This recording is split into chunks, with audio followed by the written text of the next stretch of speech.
So we're up to segment 3 of Shabbat, of Shabbos.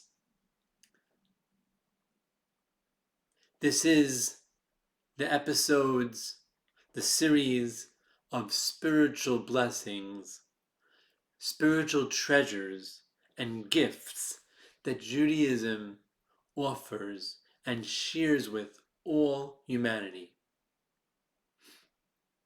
When you think of Shabbos, you think of exclusivity to Judaism. And there is a dimension of Shabbos that is exclusive to the Jewish people. And that's where we were continuing from. The Ten Commandments is where it introduces Shabbos. And the Ten Commandments are actually written twice in the Torah, in the 5 books of Moses, in the first 5 books of the Old Testament, of the Jewish Masoretic Torah script tradition. And the first time it introduces Shabbos, it says, Shamar, observe, guard, watch, es Yom HaShabbos Likacho.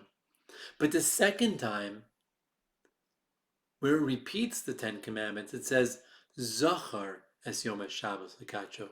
Be mindful, remember, take to heart, Zachar, remember. Let it be dominant in your memory, in your mind, in your consciousness. And Jewish tradition, the sages in the Talmud, the guardians of our 3,500-year-old Masorah tradition, transmission, said that actually God said both at the same time, which God could do. When God gave the 10 Commandments, God said Zachar and Shamar b'dibur echad. He spelled out both dimensions of Shabbos, the Zachar dimension, the being mindful, the remembering it, and the Shamar dimension. And Shamar is testimony. Shamar is testimony. When a Jew, as we're commanded to do, stops, pauses in their creative activity on the 7th day, they're testifying with their actions or inactions. They're testifying. They're showing up to testify that the world was created by a compassionate creator in 6 days, and the 7th day, the creator paused from creation and gave over the reins, so to speak, to us. And when we pause from all creative activity, from the 39 primary forms of creative activity, as the Torah tells us to do, when we as Jewish people do that, we're also testifying that our work, our endeavors, the creative pursuits that we are involved and engaged in all 6 days of the week are not selfish, they're not self-serving, but they're God-serving. They're to rise up to our high calling as majestic, noble human beings that can be partners with creation, that can be partners with the Creator in making a good, kind, joyful, holy world, beginning with ourselves and with those around us. So, that's the Shamar. That's exclusive to the Jewish people. There's a Pesikta, which is one of the sacred books that contain within them the Torah Shebaal Peh, the parts of Torah that was given over by Moses to the Jewish people, not in writing, but in speaking, in words, to be handed over through the generations. It says, Zachar nasan umos. Shamar nasan the Klal Yisrael. That Zachar, let's see if I could find you the exact text of that Pesikta. But basically the idea is that the dimension of Shabbos, the Zachar dimension of Shabbos, Zachar nasan umais ha'olam. That's it. It's Pesikta Rabasi 23. Rabbi Yudan says, Zachar nasan lu'umos ha'olam. Shamar nasan li Yisrael. That Zachar was given to the nations of the world. Shamar was given to Yisrael, to the Jewish people. And that's what I'm basing it on, and on the writings of Reb Hirsch.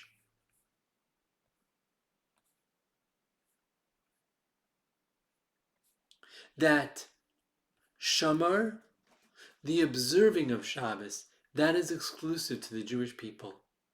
But Zachar, being mindful, connecting perceptually, connecting emotionally and intuitively to the message of Shabbos, to the message that Shabbos is trying to give over, that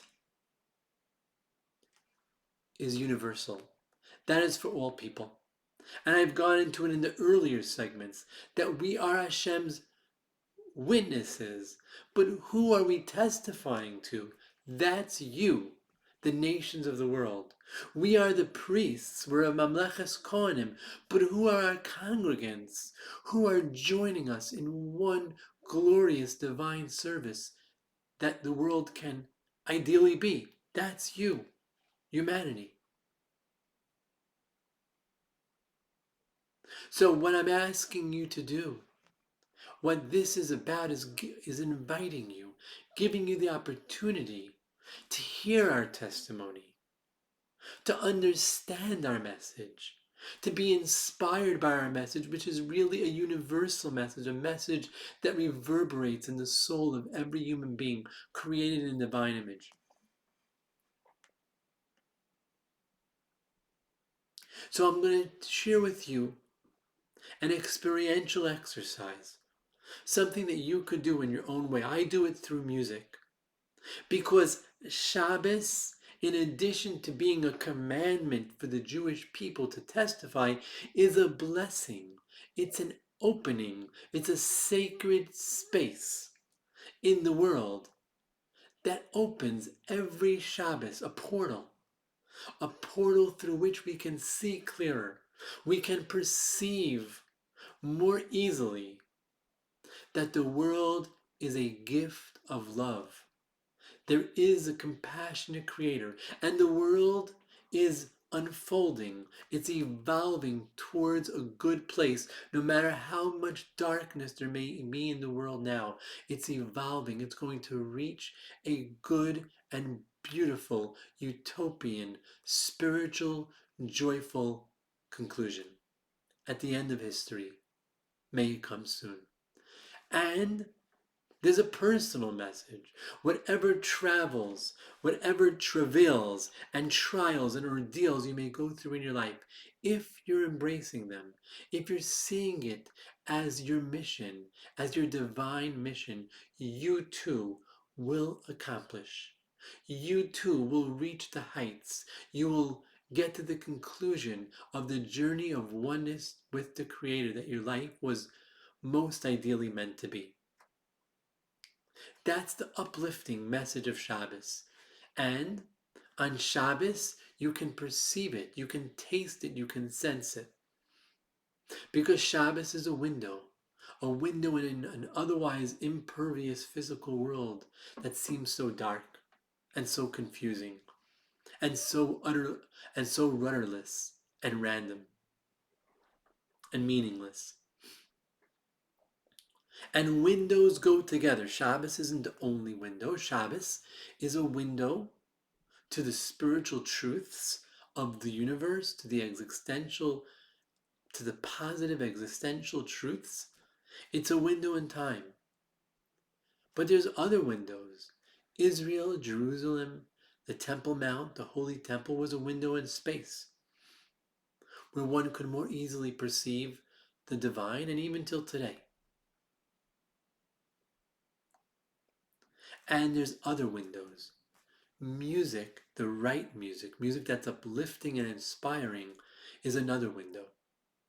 It's a window in sound, in the dimension of sound, that opens our heart,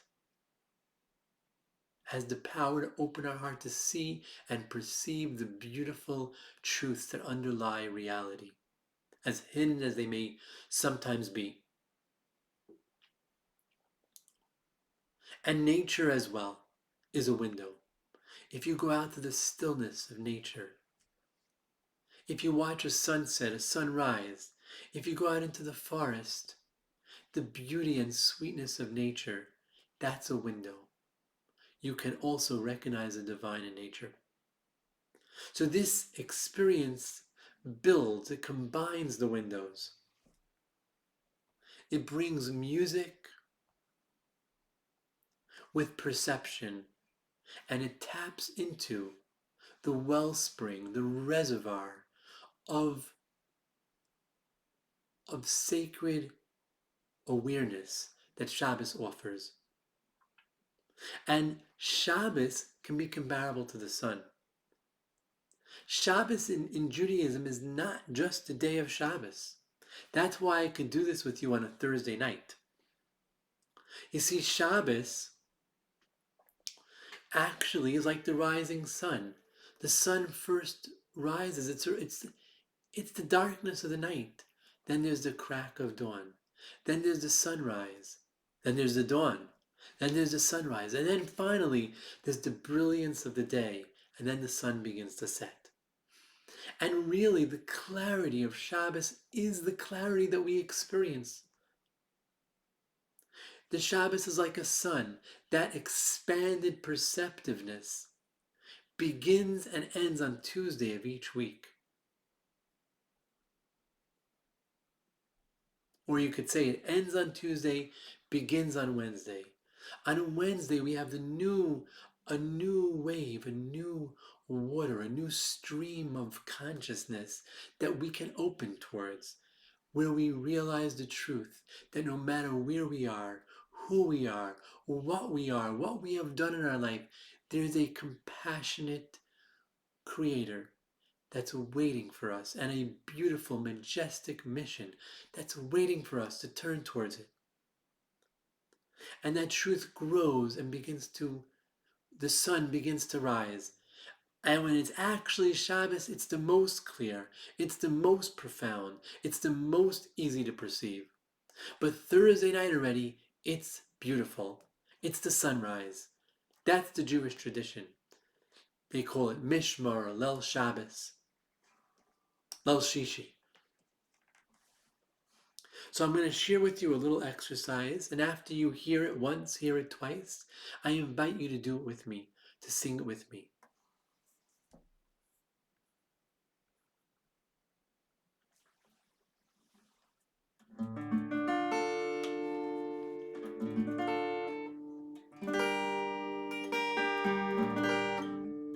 Let's begin with humming.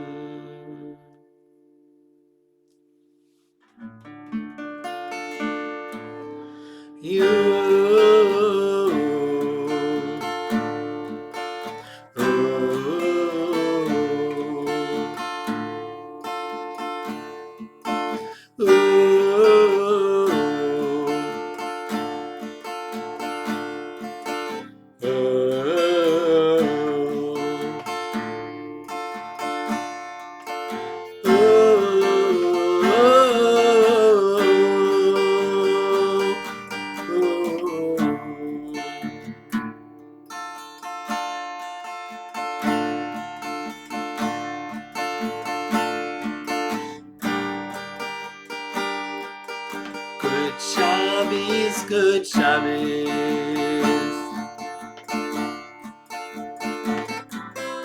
Good Shabbos, good Shabbos. Good Shabbos, Good Shabbos, good Shabbos.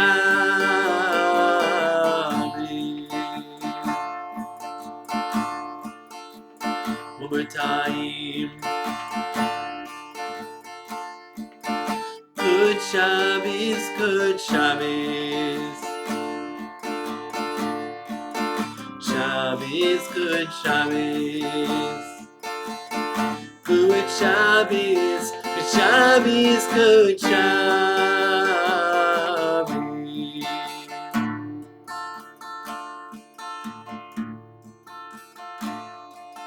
Let my heart open,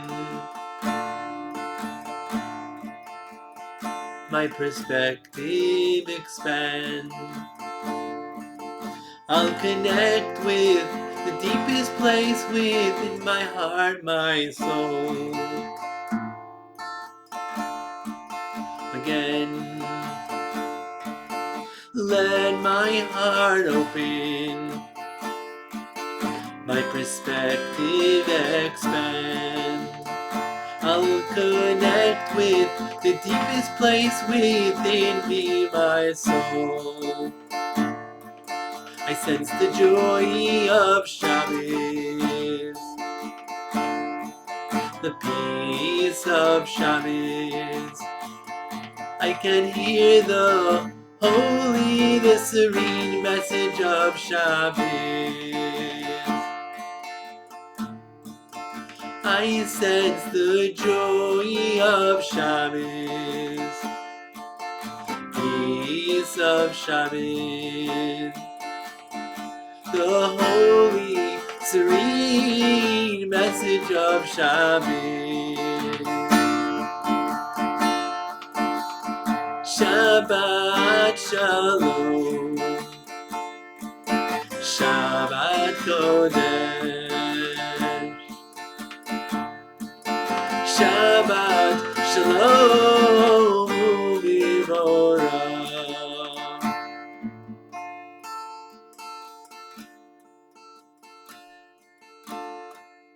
And I want to finish not the meditation, because I'm going to introduce to you the meditation over a few segments.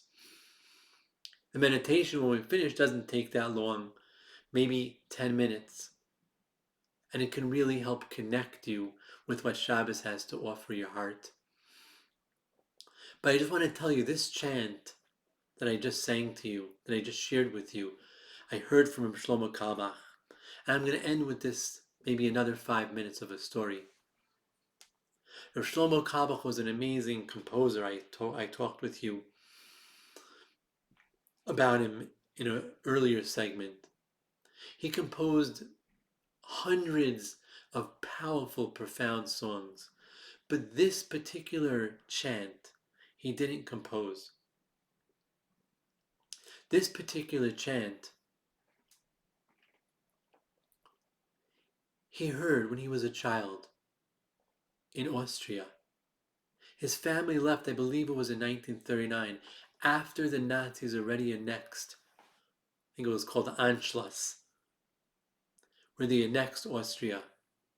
And with their annexation of Austria came a horrid, barbaric, evil, cruel series of offenses that they perpetrated against the Jewish community, killing so many. And Jews could not walk on the street because they would be captured. They would be taken and sent to what they called a reconditioning camp. At least in the beginning, it wasn't yet the death camps. And it was mainly the men. So when it came for Shabbos, said Rav Shlomo Kalbach, when it came time for Shabbos, they would have a minyan at 6 in the morning. They would have a prayer gathering, a prayer quorum to say the Shabbat prayers at 6 in the morning when the streets were still quiet. There was no one on the streets. And they were quiet in there. They were davening, they were praying in a rushed manner. And he said there was a holy Jew whose name was Moshe, Moses. And he remembers that he knocked on the door. And when he would come into that hidden, secret, fearful, rushed prayer service, the whole atmosphere changed. And he would sing this tune.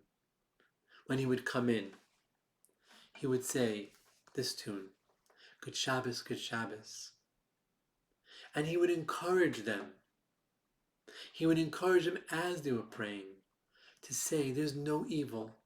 If we could connect with Shabbos, we could transcend the evil, the darkness, the sadness that we're facing.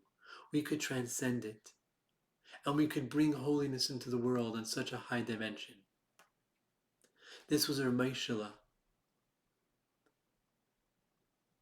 that Shlomo Kabach shared this chant with. So let's close with it one more time.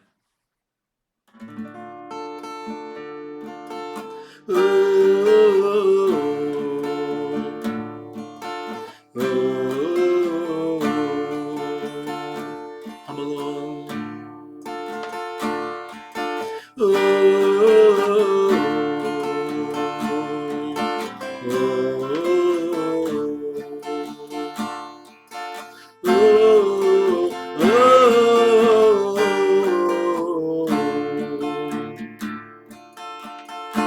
And the Hebrew, the Yiddish actually. Good Shabbos, good Shabbos. Shabbos, good Shabbos. Good Shabbos, good Shabbos. Good Shabbos, good Shabbos. Good Shabbos, good Shabbos, good Shabbos. Good Shabbos, good Shabbos, good Shabbos. Hebrew. Shabbat Shalom, a Shabbat of peace. Shabbat Kodesh, a Shabbat of holiness. Shabbat Shalom Mubarak, a blessed and peaceful Shabbos. Oh, Shabbat Shalom, Shabbat Kodesh, Shabbat Shalom Mubarak, Shabbat Shalom